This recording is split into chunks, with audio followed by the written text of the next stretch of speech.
Bonjour à tous et bienvenue sur Aki Télé. Nous sommes à la patinoire de Coutras de ring hockey Milou du Courtiou où a lieu le premier tour de Ligue des Champions de l'équipe masculine de ring hockey. Pour cette occasion, nous avons le privilège d'accueillir sur le plateau le président du club Claude Ducourtiou, le préparateur physique de l'équipe masculine Mika Letellier, ainsi que le coach Jérôme Lafourcade. Avant de parler de l'équipe masculine, un petit retour sur l'équipe féminine. La coach de l'équipe, Céline Ducourtiou, nous a accordé une interview il y a quelques jours pour nous parler des objectifs et de son équipe. Image. Alors cette équipe féminine est à 13 titres de championne de France actuellement. Plusieurs titres de Coupe de France. Alors il faut bien distinguer le championnat et la coupe.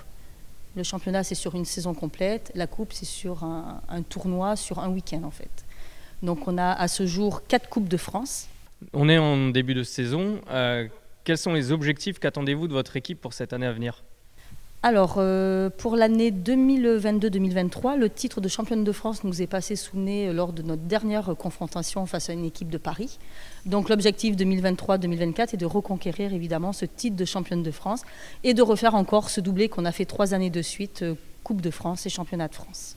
Pour votre prochain match, pouvez-vous nous en parler un peu de l'équipe, de ce que vous attendez ? Alors, notre prochain match et notre premier match, c'est donc ce week-end, ce samedi, à La Roche-sur-Yon, contre l'Entente Pays de Loire. Alors, ce n'est pas une équipe de club, mais c'est une entente où dedans est représenté plusieurs clubs en fait, de Vendée. L'objectif est bien sûr d'aller les battre chez elles. L'année dernière, nous avons fait 2 matchs nuls contre cette équipe. Donc, c'est une équipe qui est très compétitive, qui est jeune et où il faudra beaucoup s'appliquer. Monsieur le Président, après la première rencontre, votre équipe s'est malheureusement inclinée sur le score de 1-0 contre La Roche-sur-Yon. Pouvez-vous nous dire quelques mots là-dessus ? Oui, dans un premier temps, ce n'est pas La Roche-sur-Yon, c'est une entente. C'est l'entente Pays de Loire-Vendée. Nous, à Coutras, c'est vraiment une équipe de club. Donc c'est un petit peu différent, puisque eux prennent les meilleures joueuses de la région. Quant au match de samedi, c'est vrai qu'elles sont inclinées pour la première fois. C'était le premier match de la saison sur le score de 1-0. Cette victoire acquise par l'entente a été faite dans les dernières minutes de la rencontre. Sur un but, je dirais un petit peu casquette, mais la victoire de l'entente est méritée sur l'ensemble de la physionomie de la partie. Revenons à l'équipe masculine avec le coach de l'équipe. C'était un week-end très intense, avec notamment hier soir la première rencontre face aux Italiens de Valdagno, avec une fin de match cruelle pour votre équipe puisqu'ils ont encaissé 2 buts dans les dernières minutes. Une séance de tir au but qui s'est soldée au final par une victoire qui vous a donné un avantage pour aujourd'hui. Mais au final, on ne savait pas si vous étiez qualifié ou pas à l'issue de la rencontre. Alors oui, effectivement, c'est un modèle un peu particulier. Ça fait quelques années que ça se passe comme ça pour certaines compétitions. Donc non, hier, à la fin du match, nous n'étions pas qualifiés. Et il fallait attendre le match d'aujourd'hui pour savoir si on passait au prochain tour. À ce sujet, vous n'aviez pas la qualification. Aujourd'hui, l'équation était plutôt simple mais très compliquée contre cette équipe de Lleida, puisqu'il fallait soit gagner, soit faire match nul, mais surtout ne pas perdre de plus de 3 buts. Est-ce que ça a changé votre préparation par rapport à ce match ? Non, pas du tout, parce que quand on joue un match, on joue toujours pour le gagner. Après, on savait qu'on allait tomber contre une équipe de Lleida qui joue des matchs comme ça tous les 3 jours. Il faut savoir que mercredi, ils ont un match de championnat. Donc après, nous, on était rentrés sur la piste pour gagner. Maintenant, nous avons fait le match qu'il fallait. On a su aussi les contenir en défense et proposer de belles choses en attaque. Maintenant, ça ne nous a pas souri aujourd'hui, mais le score de 2-0 nous qualifie pour le prochain tour. On parlait de préparation. Nous sommes donc avec le coach physique, le préparateur physique de l'équipe. Pouvez-vous nous parler un peu de la préparation d'avant-saison ? On est en tout début de saison. Vous avez eu des matchs amicaux, un premier match de championnat. Et là, on attaque la Ligue des Champions. Est-ce que ça a changé quelque chose dans votre préparation ? Non, pour cet été déjà, partir du mois d'août, les garçons avaient chacun une avant-préparation à faire de leur côté. Et ensuite, on a travaillé sur un plan de marche où pour nous, on doit monter en force au fur et à mesure. Et en fait, ce genre de match de haut niveau nous sert aussi dans la préparation pour le championnat. Et on continue à travailler, Ligue des Champions ou pas, on fait des semaines quasi identiques avec du travail pour pouvoir tenir sur toute la saison surtout. Président, on sait que pour des clubs, c'est pas facile. On a besoin de sponsors, on a besoin de financement, surtout dans des niveaux plus importants. Pouvez-vous nous parler un peu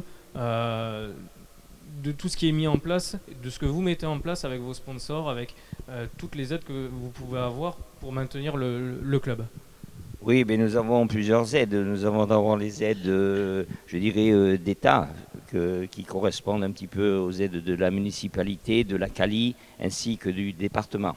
Ça, ce sont les financements publics. Ensuite, nous avons bien sûr tous nos partenaires, comme le Centre Leclerc, comme Nemo, comme UCVA Stockage et j'en passe, je ne les citerai pas tous. Et tout ça, ça fait partie de nos recettes club. Ensuite, il y a aussi un élément qui est très important, c'est les soirs de match, le public. L'année dernière, nous avons presque doublé les entrées de match, ce qui est pour nous très intéressant et très important. Avec en plus les buvettes qui fonctionnent très bien, ça fait partie tout ça des recettes du club. Voilà.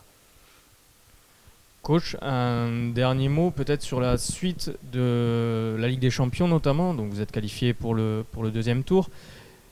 Quel sera votre objectif? Bien sûr d'essayer de se qualifier, mais sur peut-être du plus long terme. Alors sur du plus long terme, en Ligue des Champions, honnêtement, ça va être, je pense, compliqué. Parce que là, rentrent des équipes qui jouent le haut de tableau dans chaque championnat. Donc après, on sait jamais, sait-on jamais, si on organise une nouvelle fois le tournoi Ligue des Champions, venir jouer à Coutras, c'est toujours pas facile. Maintenant, on est au prochain tour, il faut prendre aussi du plaisir à le faire parce que comme je disais tout à l'heure aussi aux garçons, c'est quand même pas rien de jouer un deuxième tour de Ligue des Champions. Je pense que beaucoup de clubs aimeraient bien être à notre place. Maintenant, il faut s'en servir aussi pour pouvoir accrocher le championnat, voire la Coupe de France. Comme je le disais tout à l'heure, on a passé plusieurs jours ici à la patinoire avec les joueurs et l'encadrement technique. On a pu rencontrer à ce sujet le joueur le plus expérimenté de l'équipe, Tony Serrault, ainsi que le gardien Alan Audelin. Image. Depuis combien de saisons êtes-vous au club? J'attaque la 4e année. Vous avez connu l'année dernière la Coupe d'Europe. Cette année, vous êtes en Ligue des Champions. Racontez-nous un peu ce que ça vous change d'un point de vue de la préparation. Bon, la préparation, c'est tout le temps la même. Tout le temps la même préparation. On est tous motivés pour jouer la Coupe d'Europe, pour la CERS. Voilà, c'est différent pour le championnat.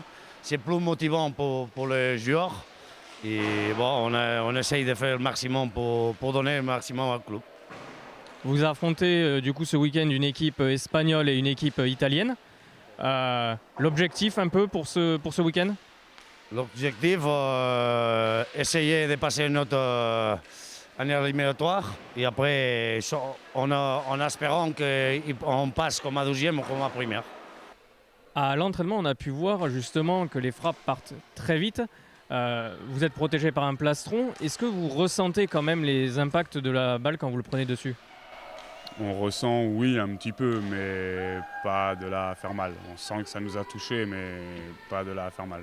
Moins mal qu'une bille de paintball sur un paintball ou un truc comme ça en comparaison. Et avez-vous du coup un entraînement spécifique par rapport au poste? On essaye cette année-là au moins une fois par semaine avec Jérôme de faire un entraînement spécifique pour travailler les réflexes, pour travailler les petits exercices vraiment atypiques au poste. Mais sinon, non, on est avec les joueurs dans la cage à subir leurs shoots, leurs dribbles et tout ce qui va avec. à la vidéo, vous avez une analyse aussi particulière par rapport à votre poste, par rapport aux rencontres, aux attaquants adverses? Oui, la vidéo, on va regarder nous tout ce qui est coup franc direct, tout ce qui est penalty, vraiment de très près. Et après, les finitions. Alors les joueurs vont regarder ce qu'ils vont mettre tactiquement avant d'arriver à la cage, et nous on va regarder derrière ce qu'ils font une fois qu'ils sont arrivés devant la cage. Président, tout à l'heure on parlait du soutien des sponsors et de la mairie.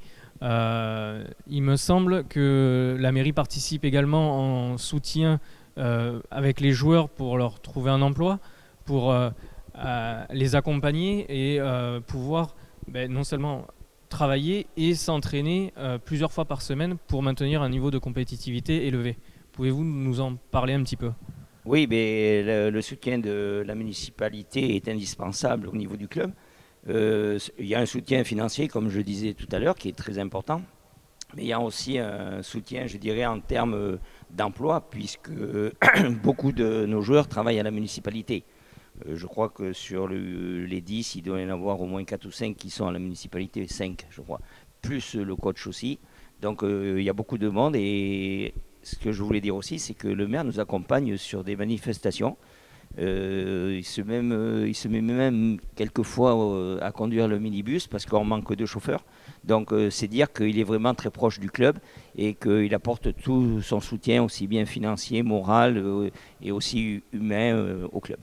C'est très important. Sans ce soutien, le club ne pourrait pas exister. Mais je voudrais ajouter aussi par rapport à la mairie, notre sponsor qui, sans lui, serait très difficile de pouvoir évoluer à ce niveau, c'est le Centre Leclerc. Merci Président. En parlant de Monsieur le maire, Monsieur Jérôme Cosnard, il a dû partir pour une autre manifestation sportive. On n'a pas pu l'avoir sur le plateau aujourd'hui. En revanche, nous avons pu le voir et l'interviewer après le match de Val d'Agno hier soir. Image. Qu'avez-vous pensé de ce match ce soir ? Alors bonjour tout d'abord. Écoutez, je crois que ça a été pour moi en tout cas, et je pense que pour tous les spectateurs, ça a été très haletant, ça a été un suspense extraordinaire. On a cru juste au bout qu'on allait gagner à 3 secondes de la fin. Malheureusement, ils sont venus égaliser. Et on a été donc une série de coups francs. Et donc là maintenant, écoutez, on va attendre demain puisque les règles du ring hockey font que ça a encore un peu de suspense. Il va falloir que soit on gagne et là l'affaire est réglée. Sinon, il faudra qu'on perde avec moins de 3 buts puisque ce soir on a gagné sur les coups francs directs. Voilà. Un mot sur l'ambiance qui était exceptionnelle ce soir dans la patinoire. Oui, encore une ambiance extraordinaire. C'est vrai qu'on a des supporters et un COP qui est magnifique. Vous avez pu le voir pour ce soir. En tout cas, j'espère que Akitele sera souvent maintenant avec nous, parce que c'est une première pour vous. Et vous avez vu un peu le spectacle qu'il peut y avoir. Alors des fois, il y a même plus de spectateurs que ça quand il y a des enjeux extraordinaires. Mais c'est vrai qu'on a la chance d'avoir les Coutrillons derrière nous pour des matchs décisifs comme cela. Un dernier mot, Monsieur le maire, ce soir, est-ce que vous êtes un maire heureux ? Comme d'habitude, je suis toujours heureux, moi, ça ne changera pas. Quoi qu'il arrive, je serai toujours heureux. Merci Monsieur le maire d'avoir pris quelques minutes pour nous répondre, et nul doute que si vous étiez un maire heureux hier soir, aujourd'hui vous l'êtes encore plus. Merci messieurs de m'avoir répondu. Merci à vous d'être venus. Merci d'être venus et merci à Akitele d'avoir fait ces beaux reportages. Merci beaucoup, à bientôt. Merci et à bientôt sur Akitele.